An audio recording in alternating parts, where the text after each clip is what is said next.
Imagine que é canadiano. Esperou a vida inteira para ver o seu país receber o Mundial. O futebol chegou pela primeira vez ao seu país. O maior evento desportivo joga-se na sua cidade, no seu estádio, nas ruas por onde passa todos os dias. Devia estar a celebrar. E está. Mas quando as bandeiras das 48 nações participantes são levadas para o relvado antes do primeiro jogo da sua seleção, todas as bandeiras, todos os países, o mundo inteiro reunido para uma festa, a única bandeira que o leva a assobiar é a do país que coorganiza este torneio consigo, o co-anfitrião, o vizinho, o país cujo presidente passou os últimos 18 meses a chamar governador ao seu primeiro-ministro e a sugerir publicamente que a sua nação devia ser dissolvida na dele. A bandeira norte-americana foi assobiada no Toronto Stadium no dia 11 de junho, não discretamente, não por meia dúzia de pessoas.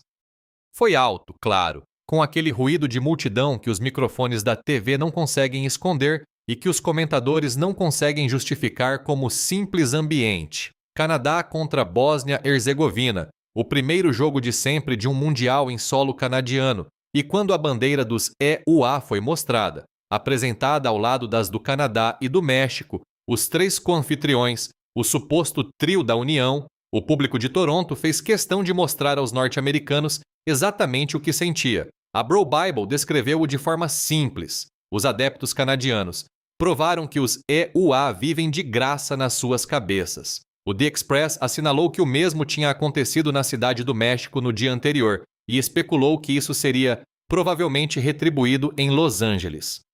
A Reuters publicou uma peça no dia 18 de junho, o dia em que o Canadá disputou o seu segundo jogo da fase de grupos contra o Catar, em Vancouver, com um título que não exigia interpretação. Com as relações geladas, muitos canadianos lamentam receber o Mundial com os EUA. Quero precisar o que esse título significa, porque é fácil vê-lo como tribalismo desportivo e seguir em frente. Não é tribalismo desportivo, é algo mais específico, mais desconfortável. É a história de como uma relação política se deteriorou de forma tão completa, tão pública e durante tanto tempo que os cidadãos de uma das nações coorganizadoras olham agora para o torneio que aceitaram partilhar e sentem, não orgulho, não entusiasmo, não aquela cordialidade bilateral que os vídeos originais da candidatura da FIFA prometiam, mas algo mais perto do arrependimento. Pense no que isto significa para um evento desportivo que foi vendido ao mundo como uma celebração da unidade norte-americana. A candidatura ao Campeonato do Mundo da FIFA de 2026 foi apresentada em conjunto em 2018. Os tripaíses, EUA, Canadá e México, conquistaram os direitos de organização em junho desse ano, derrotando Marrocos por 134 votos contra 65 no Congresso da FIFA em Moscovo. A candidatura chamava-se United 2026. Era esse o nome. United, Unidos. A promoção mostrava as três bandeiras juntas, os três líderes a sorrir, o continente partilhado apresentado como anfitrião natural do evento desportivo mais visto do mundo. O argumento da candidatura conjunta assentava na ideia de que transcendia fronteiras, que o futebol poderia circular livremente por três nações, que os adeptos viajariam entre países tão naturalmente como se deslocam entre cidades, que o torneio mostraria a cooperação norte-americana no seu melhor. Isso era 2018. Depois, Trump ganhou um segundo mandato. Vou expor o que aconteceu entre 2018 e os assobios em Toronto, pois a sequência importa. 29 de novembro de 2024. Donald Trump, num jantar com o PM canadiano Justin Trudeau em Mar-a-Lago, avisa que tenciona impor uma tarifa de 25% ao Canadá, a menos que este aceite tornar-se um estado norte-americano. Trudeau e os responsáveis do Canadá veem a observação como piada. Não é. 30 de novembro de 2024. Trump refere-se publicamente a Trudeau como governador Trudeau nas redes e instrui a sua equipa a usar exclusivamente esse título. 3 de dezembro de 2024. Trump afirma que dividiria o Canadá em 2 estados se o país fosse anexado. 10 de dezembro de 2024. Trump declara que a maioria dos canadianos apoia a anexação. As sondagens mostram que 13% apoiam a ideia. 7 de janeiro de 2025. Trump declara que usaria força econômica para obliterar a economia canadiana e facilitar a anexação. 24 de janeiro de 2025. Trump afirma publicamente que o Canadá vai, vai tornar-se um estado.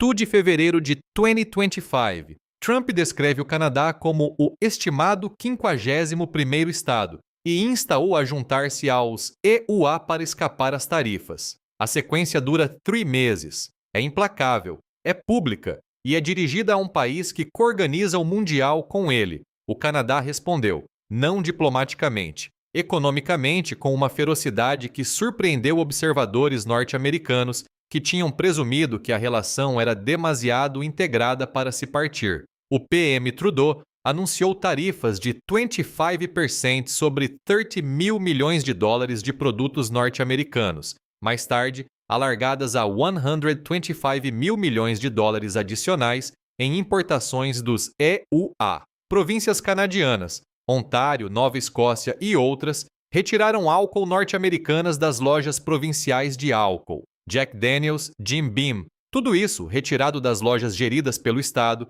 numa medida que o presidente executivo da Brown-Forman descreveu como pior do que tarifas.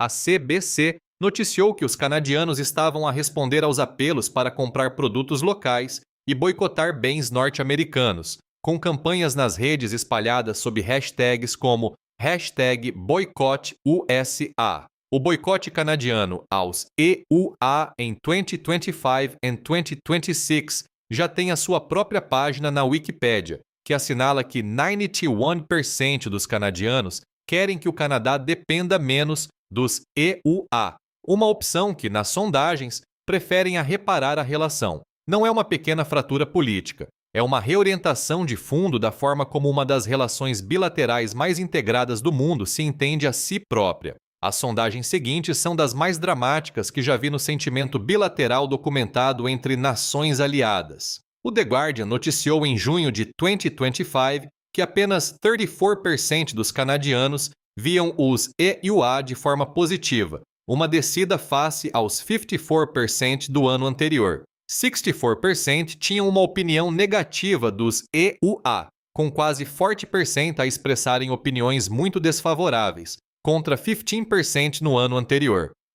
Uma sondagem da Ipsos de setembro de 2025 concluiu que 60% dos canadianos acreditam que nunca mais poderão confiar nos norte-americanos da mesma forma. 71% esperavam que a atual instabilidade bilateral continuasse durante vários anos. Um inquérito Bloomberg/Nanos de maio de 2025 concluiu que quase 80% dos canadianos concordavam com a afirmação. A antiga relação que tínhamos com os EUA, baseada no aprofundamento da integração das nossas economias e numa cooperação estreita em matéria de segurança e defesa, acabou. 3/4 disseram estar menos propensos a comprar produtos feitos nos EUA. O The Globe and Mail, ao noticiar uma sondagem Nanos de fevereiro de 2026, usou uma linguagem que teria sido inimaginável 5 anos antes. A maioria dos canadianos vê agora os EUA como um risco, não como um aliado. Deixe isto assentar. O Canadá e os EUA partilham a fronteira não defendida mais longa do mundo, combateram guerras lado a lado. Partilharam informações de inteligência, infraestruturas militares, redes comerciais e identidade cultural durante gerações. E em fevereiro de 2026, 4 meses antes do início do Mundial que coorganizam, a maioria dos canadianos vê os EUA como um risco. Acrescente a dimensão financeira, porque o dinheiro torna esta história bem pior. As 2 cidades anfitriãs canadianas, Toronto e Vancouver, comprometeram-se a receber 13 jogos do Mundial entre si. As estimativas iniciais parecem absurdas. Toronto projetou inicialmente 30 milhões de dólares em custos de organização. Vancouver projetou inicialmente 240 milhões. Quando o diretor parlamentar do orçamento publicou a sua avaliação em maio de 2026, a despesa real de Toronto encaminhava-se para 380 milhões de dólares e a de Vancouver para 578 milhões, com um encargo para os contribuintes canadianos de quase 1.000 milhões de dólares entre governos federal,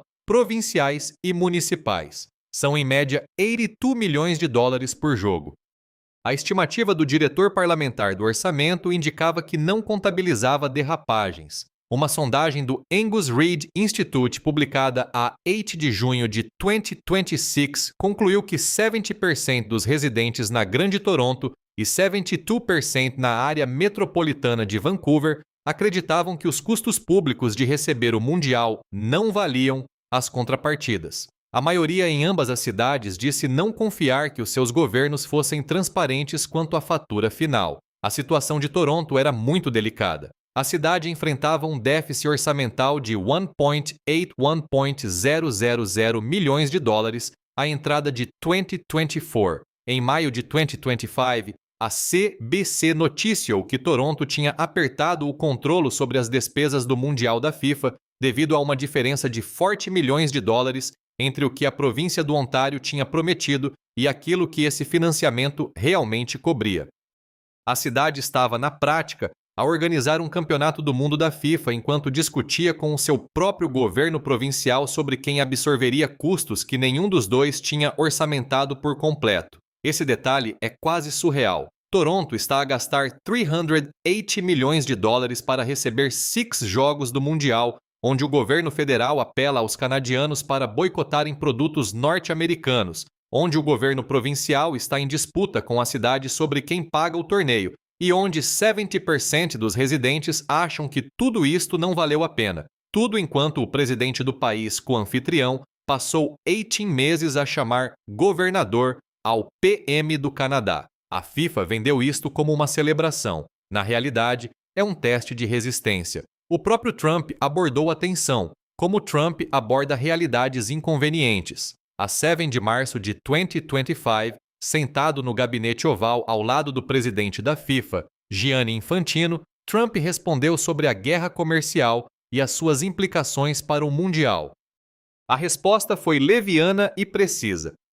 Acho que vai torná-lo mais emocionante, disse. A tensão pode ser benéfica. Aumenta a emoção. Infantino estava sentado ao lado dele. Não disse nada. O The Guardian publicou no dia seguinte um artigo intitulado "O Mundial da Guerra Comercial de 2026 encapsula a nossa nova ordem mundial nativista". Não é um título de militância, é uma descrição. O problema de fundo do enquadramento de Trump é que o Mundial não é uma rivalidade desportiva bilateral. É uma operação logística que exige cooperação ativa e contínua entre 3 governos, 3 sistemas de agências fronteiriças, 3 enquadramentos aduaneiros e 3 administrações políticas que, ao mesmo tempo, estão numa guerra comercial umas com as outras. Quando Trump impôs tarifas de 25% sobre o aço, o alumínio e os automóveis canadianos, essas tarifas aplicaram-se aos materiais físicos usados para construir e renovar os recintos do Mundial.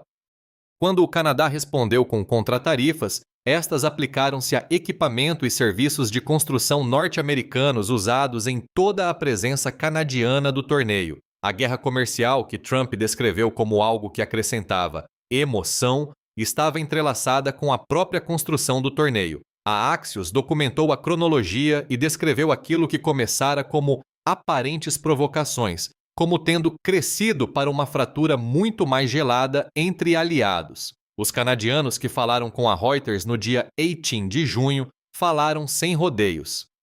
Catherine Paternal, 44 anos, de Mississauga, vestida completamente com equipamento do Canadá, chapéu de cowboy vermelho, folha de Acer pintada no rosto, disse à agência: "O Mundial simboliza a união entre nações. Neste momento, não vejo os EUA como um forte exemplo de união." Linda Anson, 68 anos, de Toronto, quando lhe perguntaram se viajaria para os EUA para ver jogos, respondeu: "Absolutamente não." Liam Delaney, adepto canadiano, disse a Reuters sobre Trump: "Acredito que ele está a prejudicar a reputação do futebol para os norte-americanos." A sondagem da Abacus Data citada pela Reuters concluiu que 80% dos canadianos acreditam que os EUA estão a seguir na direção errada. Uma sondagem Nanos concluiu que 53% dos canadianos sentiram que boicotar produtos norte-americanos tinha sido benéfico para reforçar a posição do Canadá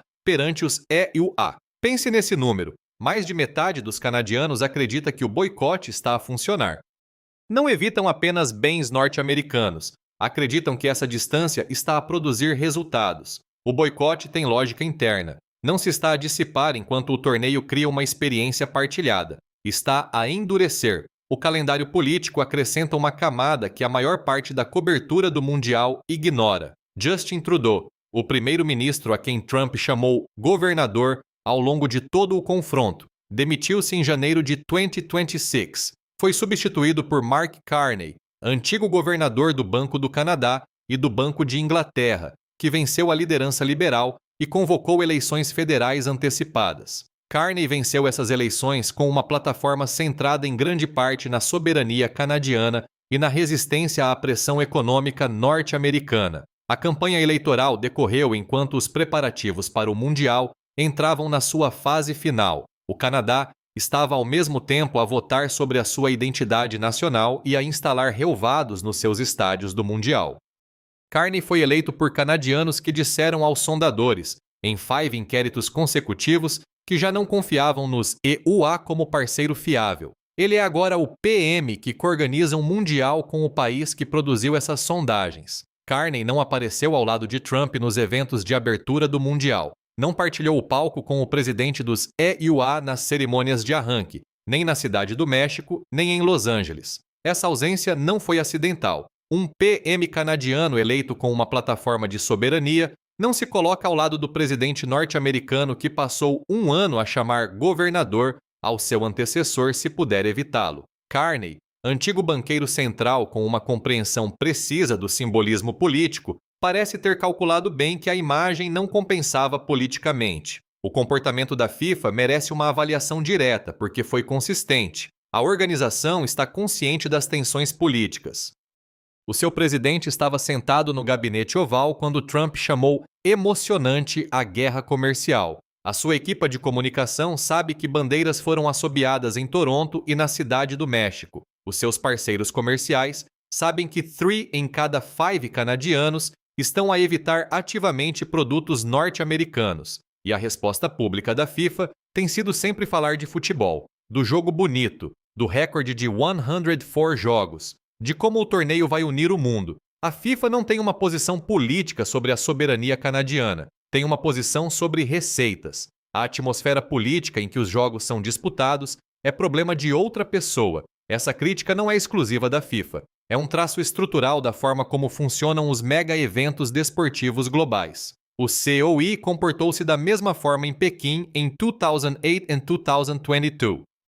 O problema é que a distância entre o enquadramento da FIFA, isto é uma celebração da união, e a realidade emocional do que está a acontecer em Toronto e Vancouver, ressentimento, arrependimento, boicote, assobios, é tão grande que manter a ficção exige uma espécie de compromisso institucional de não olhar para aquilo que está mesmo à frente dos olhos. As faixas nos estádios dizem United 2026. A multidão diz outra coisa. A campanha do Canadá avançou nesta atmosfera. A seleção empatou 1-1 com a Bósnia-Herzegovina no dia 11 de junho, no Toronto Stadium, conquistando o primeiro ponto da história canadiana em mundiais. Empatou 0-0 com o Catar no dia 18 de junho, em Vancouver, no BC Place, mantendo-se em igualdade no grupo B. Viva matematicamente, o futebol acontece. Mas fora do estádio, o Canadá tem estado a gastar 1.000 milhões de dólares de dinheiro público para receber um torneio que 71% dos residentes das cidades anfitriãs não achavam que valesse a pena organizar. Está a partilhar esse torneio com um país cujas tarifas sobre o aço e os automóveis canadianos continuam em parte vigentes. O torneio que devia mostrar a unidade norte-americana está, em vez disso, a mostrar como essa unidade fica quando colapsa sob o nacionalismo econômico e a retórica da soberania. A CNBC publicou em março de 2026 uma peça intitulada "Um ano depois das ameaças de soberania de Trump, os canadianos mantêm os cotovelos levantados." A expressão vem do hóquei, prontos para lutar sem recuar. O inquérito aos consumidores do Banco do Canadá concluiu que os canadianos desviavam ativamente as suas compras alimentares de produtos norte-americanos desde o início de 2025. Uma sondagem da Leger de janeiro de 2026 concluiu que mais de 3 em cada 5 canadianos evitavam ativamente comprar álcool ou produtos agrícolas fabricados nos EUA e que mais de metade tentava abster-se de comprar em retalhistas ou sites sediados nos EUA. A maioria tensionava manter esse comportamento durante pelo menos mais 6 meses. O Mundial acontece dentro desse sentimento. Os jogos, adeptos e bandeiras estão dentro dele. E quando a bandeira norte-americana apareceu no relvado de Toronto, antes do primeiro jogo do Canadá, a multidão não separou o desporto da política. Não podia. A política estava dentro do desporto há 18 meses. Volto sempre a um momento específico da peça da Reuters de 18 de junho. Um adepto canadiano no Toronto Stadium diz que Trump está a prejudicar a reputação do futebol para os norte-americanos. E depois, sem pausa, acrescenta: já não sinto isso em relação aos EUA. Não suaviza. Está a descrever uma mudança. Algo que antes existia. Cordialidade, familiaridade, a vizinhança fácil de dois países que durante décadas quase não precisaram de passaportes para circular entre si. Desapareceu. Ele não diz que isso voltará depois do torneio. Não diz que o futebol ajudou. O que eu não sei, e o que penso que ninguém consegue responder agora, é se o Mundial de 2026 ficará como o momento em que o Canadá e os EUA usaram o desporto para começar a reconstruir aquilo que Trump passou 18 meses a desmontar sistematicamente, ou se ficará como o torneio em que a fratura se tornou visível para o mundo inteiro ao mesmo tempo, num relvado em Toronto, quando um estádio inteiro assobiou uma bandeira. O futebol continua, os golos estão a ser marcados. Mas nas bancadas, nas ruas lá fora e nas lojas de bebidas que já não vendem Jack Daniels, acontece algo que nenhuma cerimônia de abertura consegue encobrir e que nenhum comunicado de imprensa da FIFA consegue gerir. Uma relação que os dois países passaram um século a construir está a ser submetida a um teste de resistência por um mundial que devia celebrá-la. E as pessoas que pagam a festa, os contribuintes canadianos, 1.000 milhões de dólares, 13 jogos, são aquelas que menos queriam partilhá-la.